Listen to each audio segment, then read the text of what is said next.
L'ours blanc Yélé fait partie du paysage du zoo sauvage de Saint-Félicien depuis 2011.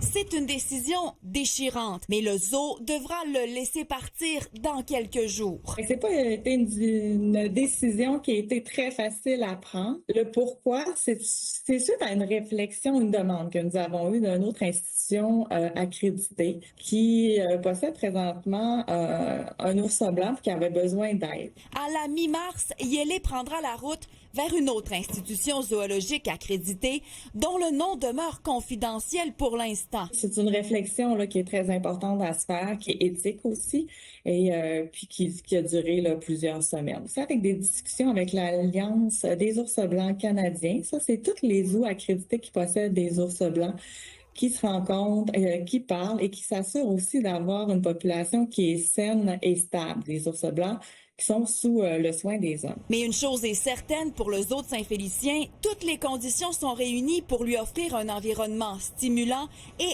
assurer son bien-être.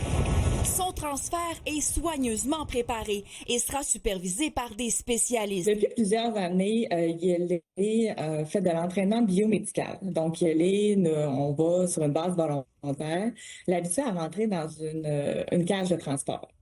Fait que déjà, en partant, c'est pas un stress pour lui de rentrer dans la cage de transport. Ça va être d'une façon volontaire et à l'entraînement. D'ici là, le public est invité à lui dire au revoir pendant la semaine de relâche, notamment lors de la fête des ours blancs organisée ce week-end. Tous les gardiens animaliers, les naturalistes, même tous les gens là, qui travaillent avec lui dans tous les secteurs, on est habitué de voir Yélé depuis plusieurs années. Les visiteurs aussi qui viennent nous visiter année après année, là, on sent beaucoup d'émotions. Un départ pour Yélé, âgé de 20 ans, mais surtout le début d'un nouveau chapitre.